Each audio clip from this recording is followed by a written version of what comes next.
À tous ceux qui s'intéressent réellement au fonctionnement de l'esprit humain, bienvenue sur la chaîne où les réponses appellent de nouvelles questions. Si quelque chose en vous demande à se libérer, je vous invite à poser les questions qui ouvrent des brèches dans les certitudes. Vous entrez dans la quête de la quatrième structure.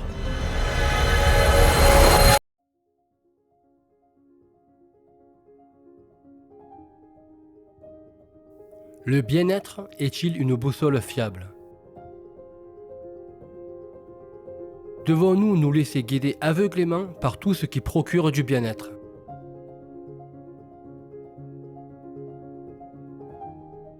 Pour aller plus loin, nous allons nous pencher sur la définition officielle de la santé.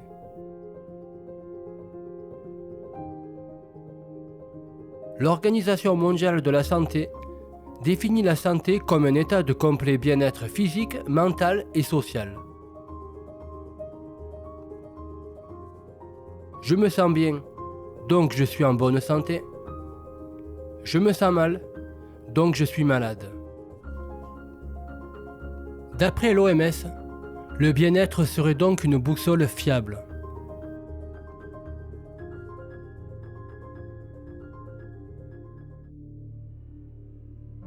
Dans la vidéo précédente sur le normal et le pathologique, le cas de Monsieur X montrait que la manière dont étaient prescrits les médicaments favorisait les rechutes dépressives.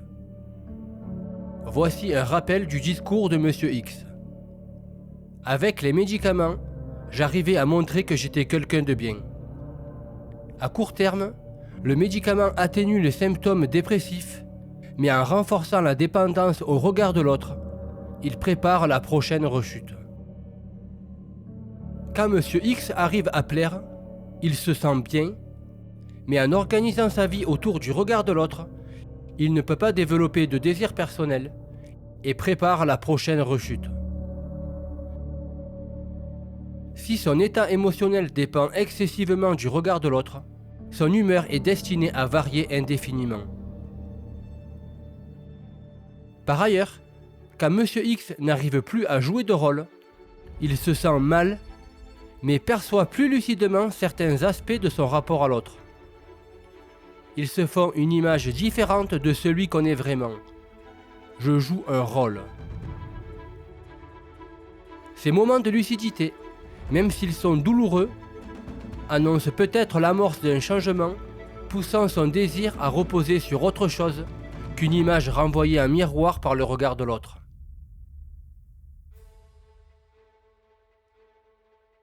L'exemple de Monsieur X illustre donc qu'il n'est pas si aisé de définir la santé.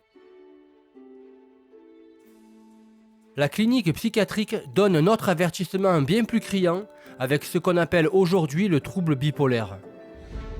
Lors d'une phase de cette pathologie, l'état maniaque, la personne peut se sentir d'humeur continuellement heureuse et joviale. Elle ressent un état de bien-être physique, de contentement, de confiance en soi et une désinhibition relationnelle qui l'amène à parler facilement aux autres. À un stade grave, l'euphorie peut aller jusqu'à un état de surexcitation causant de graves perturbations. L'énergie physique accrue empêche de dormir et entraîne une augmentation des activités, de la parole et du mouvement. La confiance en soi peut se muer en sentiment d'invincibilité et conduire à des comportements à risque à l'absence de perception du danger. Par exemple, des conduites sexuelles à risque, des achats dont vous n'avez pas besoin et qui dépassent largement vos moyens financiers.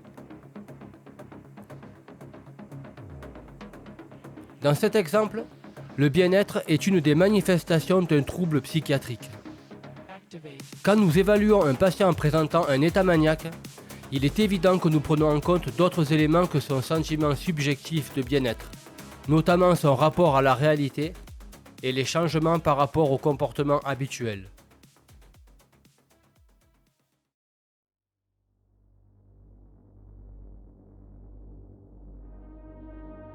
Un autre exemple souligne l'insuffisance de cette définition de la santé de l'OMS.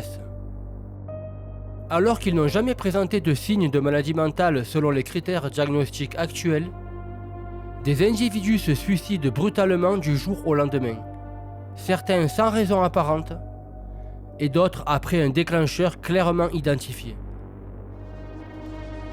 Quand un homme se suicide suite à la perte de sa profession, la perte d'emploi est-elle la cause du suicide? Toutes les personnes qui perdent un emploi se suicident-elles? Après une perte, pourquoi certains se suicident-ils et d'autres pas?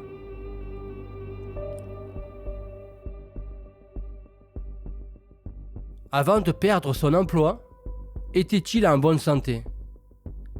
Un bien-être conditionné exclusivement par un emploi est-il signe de bonne santé? Pourquoi la profession avait-elle pris une telle importance?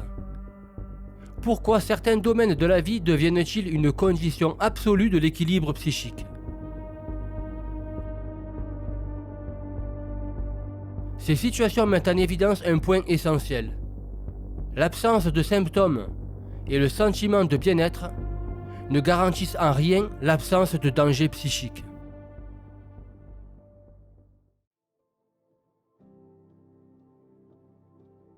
L'Organisation mondiale de la santé définit donc la santé comme un état de complet bien-être physique, mental et social.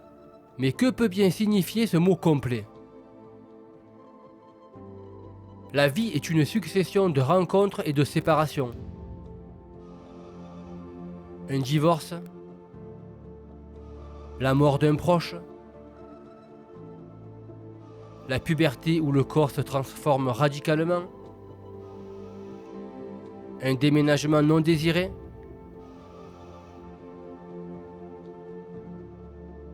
Face à ces épreuves, est-il pathologique de ressentir la tristesse, la colère ou l'angoisse? En plein cœur d'un deuil, notre bien-être est-il complet? Une mère qui souffre de la mort d'un enfant est-elle pathologique de ne pas ressentir un état de complet bien-être physique, mental et social?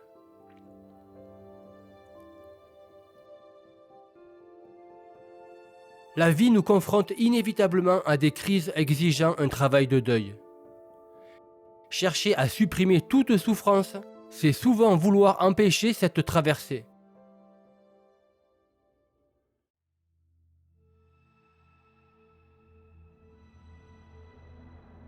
Le deuil n'est pas un dysfonctionnement à corriger. C'est un travail de séparation qui rend la vie à nouveau possible. Quand une perte est reconnue et symbolisée, quelque chose se libère. Cette libération ouvre un espace dans lequel les nouvelles rencontres deviennent possibles.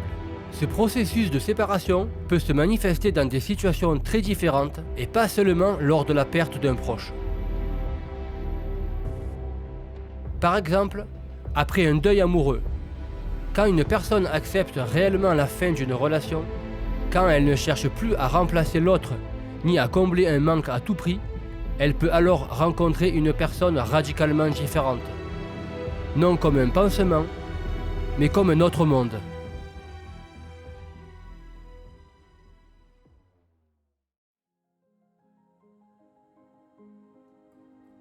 Après un deuil corporel ou identitaire, une personne confrontée à la maladie, au vieillissement ou à un handicap découvre parfois une relation nouvelle à son corps, mais aussi aux autres. Une relation plus lente, plus sensible, plus juste. Elle peut rencontrer des personnes auxquelles elle n'aurait jamais prêté attention auparavant, parce que son identité précédente ne laissait pas de place à cette fragilité partagée. La perte d'un idéal, professionnel, parental ou narcissique, exige aussi un travail de deuil. Par exemple, un médecin qui renonce à l'illusion d'être tout-puissant peut rencontrer autrement ses patients, non plus comme des problèmes à résoudre, mais comme des êtres humains. Un parent qui accepte que son enfant ne soit jamais celui qu'il avait imaginé peut enfin rencontrer l'enfant réel, vivant, imprévisible. Quand un sujet accepte de perdre le fantasme de tout comprendre sur lui-même, il peut rencontrer quelque chose de beaucoup plus vivant. Un désir qui se déploie ici et maintenant, sans garantie identitaire. Ce n'est plus l'identité qui est une garantie, mais le désir en lui-même. Cette rencontre n'est pas avec quelqu'un, mais avec une dimension nouvelle de l'existence. Même dans le quotidien le plus simple, perdre une habitude ouvre à un voisin, un paysage, un rythme de vie qui n'aurait jamais existé autrement.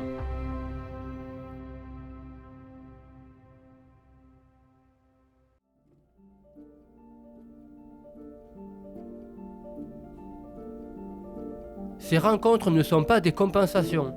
Elles ne viennent pas réparer la perte. Elles deviennent possibles parce que la perte a été reconnue. Ces quelques exemples suffisent à justifier la méfiance qu'inspire ce type de définition grossière de la santé mentale. Se sentir bien n'est pas toujours bon signe. Se sentir mal n'est pas toujours mauvais signe.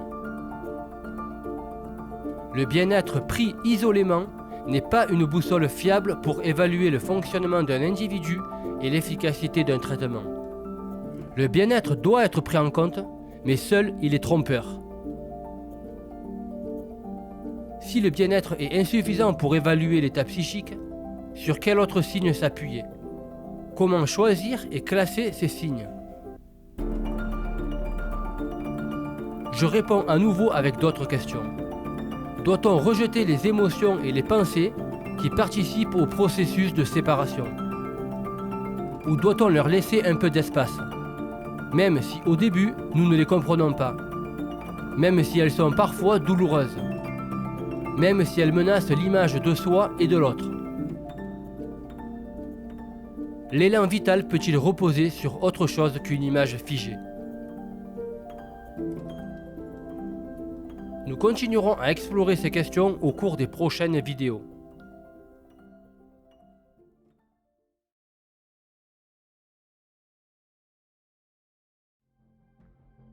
Il est temps de vous remercier pour m'avoir accompagné dans ce questionnement. Pour celles et ceux qui préfèrent lire, qui souhaitent un support écrit pour prolonger cette réflexion, ou qui veulent simplement soutenir la chaîne et son état d'esprit, une version écrite de la vidéo est disponible au téléchargement. Le lien se trouve dans la description. Si vous le souhaitez, vous pouvez également vous abonner. L'abonnement permet simplement de montrer votre soutien et d'être informé des prochaines vidéos. A bientôt, et surtout n'oubliez pas, posez la question et ne vous laissez pas enfermer par les réponses.